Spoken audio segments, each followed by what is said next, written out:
Hey guys, it's Karen Da Vinci here, and this video is going to be primarily on my Service Dog channel, but I may put it on my channel. But yeah, this will go on Service Dog channel because I will be answering some questions that I get quite often about OB or Obsidian. So yeah, I get a lot of questions about him, and I'm also going to update you guys with his gear. He has a lot of new gear, and he's no longer in training. That is a big update. That might be its own video about why he's no longer in training and everything. But right now it's going to be, in his gear, it's going to be another video, but right now it's going to be the Q&A, because a lot of people have questions, not really so much on YouTube per se, but like in real life, a lot of people have questions. So on my computer over here, I have questions pulled up with some answers already made because sometimes I forget things. So yes, I do have some thing. So yeah, I have a script. That's the word I was looking for. As you can tell, what I'm saying now is not scripted. So it's kind of messed up. But when I go to do this, hopefully I won't be stuttering and messing up as much. So the first question is, what kind of service animal is Obsidian? Obsidian is a multi-purpose service dog. To be more specific, he is a psychiatric, medical response, guide work, and light mobility service dog. That is all of what he can do. To elaborate on that, it says, what kind of tasks can he perform? I get this all the time, so hopefully this can answer it for a lot of other people. So like, what can he do to help me? Or let me just say that he's housebroken. He has all of his basic training and all of that along with this. So what it says for the list of things, this isn't even everything. There's so many more things. He can alert to high blood pressure, alert to fast heart rate, alert to low potassium, alert to lower high blood sugar count, alert to anxiety attacks ahead of time, interrupt self-destructive behavior, prevent or lessen the blow of panic attacks or anxiety attacks, deep pressure therapy, which in depth is like he puts his legs over my legs, and like the pressure helps soothe me and like calm me during a panic attack or anxiety attack. Or if I'm laying down and I'm like breathing really heavily and like rapidly, he can lay on my chest, and it just like the compression of it, like it helps like so much. And also pressure point therapy, which is a little bit different. It's just like pressure points and pushing on those pressure points, helping to calm down. Yeah. Reminder to take medicine. He reminds me to take my medicine. Guide work, i.e. like example, finding an exit. So I'll say, find an exit, and he'll just guide me to the exit. Following somebody. If mom's in front of me, I can say follow mom. He'll follow mom and take me to where she's going. And guiding out of a stressful situation. So if he knows I'm like super stressed, and I know I'm super stressed, and I'm like, hey, I just gotta get out of here, I just gotta get out of the situation, I could either say find an exit or take me away. Take me away just means like basically find an exit, or just get me away from this situation, maybe somewhere else in the room, but yeah, he'll just take me away. That's why it's called take me away. Or forward momentum pulling. So like, that's a light mobility thing. He can, like, my knees are pretty bad, and on days that my knees are bad, he pulls me a little bit to help. It like takes the pressure off of my knees. It's hard to explain. People don't really understand that one most of everything. As go get help is another thing he could do. If I just need a person's help, I can say go get mom, go get dad, or even go get a teacher. He does not come to school with me right now, but that's a whole other video. We're trying to like get that situated. Maybe I'll update you with something later. And then it just says many, many more, because there's just so many tasks, there's so many things he can do that help me and benefit me but it's just, it doesn't even have like one word or one little sentence to explain it. I'd have to explain the situation, how he can help that situation. It doesn't really have a specific name, and it's just like, I can't. It's too much. I'd be here all day saying all the ways he helps. Okay, the question is, like, a lot of people ask, isn't he just an emotional support animal because, like, you have anxiety and that's what he's helping with? So this question kind of goes with that. It says, if someone's dog calms them when having a panic attack or anxiety attack, does that qualify as a service dog? The answer I put is, in my case, yes. If a dog's mere presence calms someone, then that is an emotional support animal.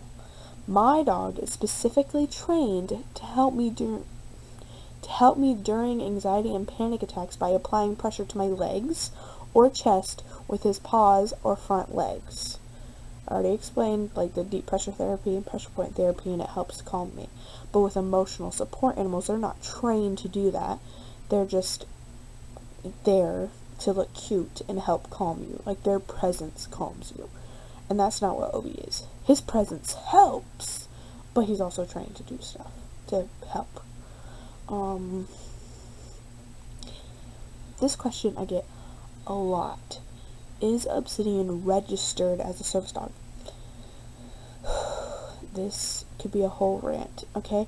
But the answer I put is no, he is not, because legitimate service dog registrations do not exist quite yet. There are plenty of fraud websites to register service dogs, but all they truly do is steal your money. There's not a single real registration. You can even look on the service dog laws. I may even link those in the description. But like, it says that there is no legitimate registration. There may be some time, but right now, if you see a dog that's registered, most likely they just got it online. And some people do that and they're legitimate. Like, the person and their dog is legitimate, and they get those papers just to show more legitimacy or like be safe with the situation. But it honestly just hurts other service dog handlers, because if I go in right after somebody with papers goes in, they'll be like, where's your papers? I don't have papers. Well, the person that just came in has papers. Why don't you have papers? And it's just like, and it's just, you have to explain it, you have to show them the laws. It's just don't get papers. It just helps everybody, in my opinion. Like I said, that's a whole rant thing. Like, ugh. Okay. Moving on. And it says, can service animals be any breed of dog? Yes. It's not legal to kick you out of a place or say you can't go into a place just because that place says, oh, no pit bulls. If you have a service dog that's a pit bull, you can go in there legally. They cannot legally keep you out of that facility or vicinity, whatever word I'm looking for. But yeah, they cannot keep you out of there just because they're like, oh, scary dog. I don't care if my dog looks scary to you. He's a service dog. So just kind of get over it. Not trying to be rude or anything, but that's basically how it goes. Obsidian is a black Labrador Retriever mix. We're not 100% sure what he's mixed with. For a little bit I thought he was mixed with Pit Bull, but maybe some kind of bully breed, but not, I don't think specifically Pit Bull, American Pit Bull or whatever. I don't know if you can hear that, but he's snoring back there. He's off duty right now, as you can see. But yeah, so any breed of dog can be a service dog, as long as they're not mixed with wolf or wild animal. Because if they're mixed with like coyote or wolf or hyena, I don't think you could breed a dog with a hyena, but I mean, if you could, it can't be mixed with a wild breed. If it is, it can't be a service dog. Like, wolf dogs can't be a service dog, coyote dogs. I know coyote dogs exist. I don't know about hyena. Is that a thing? I don't know. If it is, can't be a service dog. And the last question, I get this a lot, and it kind of makes sense why I get this one. It says, is he up to date with his vaccines? Yes, he is. A lot of people, I think they ask that just to be, like, safe, like, I want to know if anybody in here is going to get sick from this dog or anything. So yes, he's up to date with his vaccines and all of his shots, and I have all the paperwork that goes with it to prove that. But when they ask for paperwork, I'm not going to show you his vaccine papers. He has a tag that says vaccine stuff if you want to see that, but honestly, you shouldn't have to see that. I say he has vaccines, he has vaccines. And you can't even really ask that. The only two questions that businesses or anywhere can really ask is, one, is that a service dog? And does it help its handler with a disability? And two, what are a few tasks the service dog can perform? So my first answer would be, yes, he's a service dog to help me with my disabilities. And two, some of the tasks he can perform is alert to high blood pressure, and alert to fast heart rate, and etc. You really only have to list like 2 or 3, because like you don't want to sit there saying all of the tasks he can do, because that's basically telling them what's wrong with you or what your problems are. I hate when people use those terms. They're like, so what's your problem, or what's your issue? Or I'm like, well, okay, one, that's personal. Two, can you ask in a nicer way? Like, so, sorry this video is a little bit longer than I expected, but yeah, hope you enjoyed. Hope this clears a few things. In the next video, I'll be updating you guys with his new gear that we've had, and telling you about him going to school with me and everything. That's a whole other, I don't even know how long that video will be. But yeah, so I hope you guys have a nice day and a nice weekend, and I'll see you guys in the next video. Bye!